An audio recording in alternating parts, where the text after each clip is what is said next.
ನೀವೊಬ್ರು ಆದ್ರೆ ಕ್ಯಾಪ್ಟನ್ಸಿಗೆ ನಮ್ಗೆ ಏನ್ ಸಿಕ್ತು? ನಾನು ಇದನ್ನ ತಗೋತಾ ಇಲ್ಲ. ನನ್ನ ತಂಡ ಗೆದ್ರೆ ನಾನು ಮುಂದುವರಿತೀನಿ. ಬಿಗ್ ಬಾಸ್ ಮನೆಯಲ್ಲಿ ಬೆಳಿಗ್ಗೆ ತಾನೇ ಜೋರು ಜಗಳ ನೋಡಿದ್ವಿ. ಅಕ್ಕ ಬುಕ್ಕರಂತೆ ಇದ್ದಂತಹ ನಮ್ಮ ಅಶ್ವಿನಿ ಮತ್ತೆ ಜಾನ್ವಿ ಇಬ್ರು ನಡುವೆ ದೊಡ್ಡ ಗಲಾಟೆ ನಡೆಯಿತು. ಬಿಗ್ ಬಾಸ್ ಮನೆಯಲ್ಲಿ ಹೊಸ ಟಾಸ್ಕ್ ಅನ್ನು ಕೂಡ ಕೊಟ್ಟಿದ್ದಾರೆ. ಟಾಸ್ಕ್ ನಲ್ಲಿ ತನ್ನದೇ ಆದಂತಹ ಚಾಪ್ ಅನ್ನ ಮೂಡಿಸ್ತಿದ್ದಾನೆ Suraj.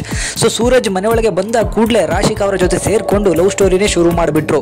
So elimination drama prank ಅಲ್ಲಿ ನೀವು ನೋಡಬಹುದು ಅವರಿಬ್ರು ಮಾಡಿದಂತಹ ಆಕ್ಟಿಂಗು, ಅವರಿಬ್ರು ತಪ್ಕೊಂಡಿದ್ದು ಉಲ್ಟಾಡಿದ್ದೆಲ್ಲನೂ ಕೂಡ ಸಿಕ್ಕಾಪಟ್ಟೆ ಟ್ರೋಲ್ ಆಗ್ತಿದೆ. ಇದು ಯಾವ ಸೀಮೆ ಲವ್ ಗುರು, ಇದೆಲ್ಲ ತೀಟೆ ಅಂತಾನೂ ಕೂಡ ಜನಗಳು ಮಾತಾಡ್ಕೊತಿದ್ದಾರೆ. ಆದ್ರೆ ಸೂರಜ್ ಸ್ಕ್ರೀನ್ ಪೇಸ್ ಅನ್ನ ಜಾಸ್ತಿ ತಗೊಳ್ತಾ ಇದ್ದಾನೆ ಅನ್ನೋದು ಕೂಡ ಮಾತು. ಯಾಕಂದ್ರೆ ಬಿಗ್ ಬಾಸ್ ಮನೆಗೆ ಬಂದಾಗ ಅಲ್ಲೇನೋ ಒಂದು ಕಂಟೆಂಟ್ ಅನ್ನ ಕೊಡ್ಲೇಬೇಕು, ಜನಗಳಿಗೆ ಎಂಟರ್ಟೈನ್ಮೆಂಟ್ ಮಾಡಲೇಬೇಕು. ಈಗ ನಾನು ಹೇಳ್ತಿರುವಂತಹ ವಿಚಾರ ಏನಂದ್ರೆ BB ಸ್ಕೂಲ್ ಟಾಸ್ಕ್ ಸ್ಟಾರ್ಟ್ ಆಗಿದೆ. ಇಲ್ಲಿ ಒಂದು ಲವ್ ಸ್ಟೋರಿ ಅನ್ನೋದು ಬಂದೇ ಬರುತ್ತೆ. ಅದನ್ನ ಆಯ್ಕೆ ಮಾಡ್ಕೊಂಡಿರೋದು ಸೂರಜ್ ಮತ್ತೆ ರಾಶಿಕಾ.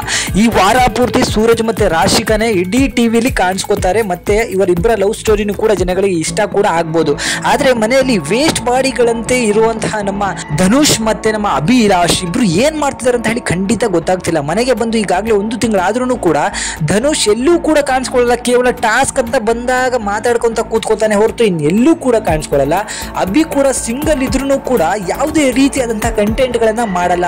ಇವರಿಬ್ರು ಕೂಡ ಟಾಸ್ಕ್ ಆಡ್ಲಿಕ್ಕೆ ಮಾತ್ರ ಬಿಗ್ ಬಾಸ್ ಮನೆಗೆ ಹೋಗಿದ್ದಾರಾ ಅಂತ ಹೇಳಿ ಹೇಳಲಾಗ್ತಿದೆ. ತುಂಬಾ ಜನ ಇವರು ಅಭಿಮಾನಿಗಳು ಹೇಳ್ತಿದ್ದಾರೆ ಇಲ್ಲಿ ಕೇವಲ ಆಟ ಆಡಿದ್ರೆ ಅಷ್ಟೇ ತೋರಿಸೋದ, ಅವರಿಗೆ ಸ್ಕ್ರೀನ್ ಅಲ್ಲೇ ತೋರಿಸಲ್ಲ. ಕಿಚ್ಚ ಸುದೀಪ್ ಅವ್ರು ಬಂದಾಗ್ಲೂ ಕೂಡ ಅವರಿಗೆ ಎಲ್ಲೂ ಕೂಡ ಕಾಣಿಸೋದೇ ಇಲ್ಲ ಅಂತ ಹೇಳಿ. ಕಾಣಿಸ್ಬೇಕು ಅಂತ ಹೇಳಿದ್ರೆ ಏನಾದ್ರು ಒಂದು ಕಂಟೆಂಟ್ ಕೊಡಬೇಕು.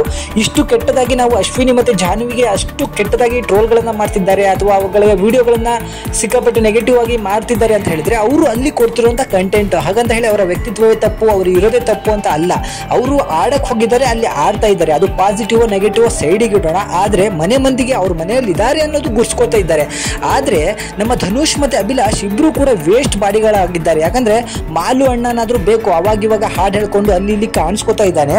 ಆದ್ರೆ ಧನುಷ್ ಅವರು ಎಂತಹ ಒಂದು ಅಭಿಮಾನಿ ಬೆಳಗನ್ನು ಹೊಂದಿದ್ರು ಕೂಡ, ತನ್ನ ಬಾಡಿ ಫಿಸಿಕಲ್ ಹೊಂದಿದ್ರು ಕೂಡ ಬೇರೆ ಯಾವುದೇ ಒಂದು ಕಂಟೆಂಟೇ ಕೊಡ್ತಾ ಇಲ್ಲ ಗುರು. ಮೊನ್ನೆ ಬಂದಂತಹ ರಘು ಅವರು ಅಶ್ವಿನಿ ಅವರ ಜೊತೆಗೆ ಸೇರ್ಕೊಂಡು ಲವ್ ಸ್ಟೋರಿಗಳನ್ನ ಕಂಟೆಂಟ್ ಆಗಿ ಕೊಡ್ತಿದ್ದಾರೆ. ಅವರು ಕೂಡ ಸ್ಕ್ರೀನ್ ಪೇಸ್ ಅನ್ನ ತಗೊಳ್ತಿದ್ದಾರೆ.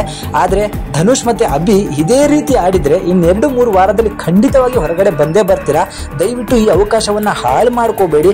ಸಿಕ್ಕಿರುವಂತ ಅವಕಾಶನ ಬಳಸ್ಕೊಳ್ಳಿ. ಗೆಲ್ಲುವಂತ ಚಾನ್ಸಸ್ ಕೂಡ ಇದ್ದೇ ಇರುತ್ತೆ. ಮನೆಯಲ್ಲಿ ಯಾರು ಗಲಾಟೆ ಮಾಡ್ತಿರೋ ಅವರೇ ಸ್ಕ್ರೀನ್ ಪೇಸ್ ಅನ್ನ ತಗೊಳ್ಳೋದು ಜನಗಳಿಗೆ ಹತ್ತಿರವಾಗುವಂಥದ್ದು. ನಿಮಗೆ ಮುಂದಿನ ದಿನಗಳಲ್ಲಿ ಜನ ವೋಟ್ ಹಾಕ್ಬೇಕಂದ್ರೆ ದಯವಿಟ್ಟು ಎಲ್ಲರೂ ಕೂಡಿ ಮಾತನಾಡಿ ಅಥವಾ ನಿಮಗೆ ಬಂದಿರುವಂಥ ಸ್ಟ್ಯಾಂಡ್ ತಗೊಳ್ಳೋದನ್ನ ಕಲೀರಿ ಅಂತ ಹೇಳಿ ನನಗನ್ನಿಸ್ತು. ವೈಯಕ್ತಿಕವಾಗಿ ಇದರ ಬಗ್ಗೆ ನಿಮಗೆ ಏನು ಅನಿಸುತ್ತೆ ಅದನ್ನ ದಯವಿಟ್ಟು ಕಮೆಂಟ್ ಮಾಡಿ ತಿಳಿಸಿ. Thank you.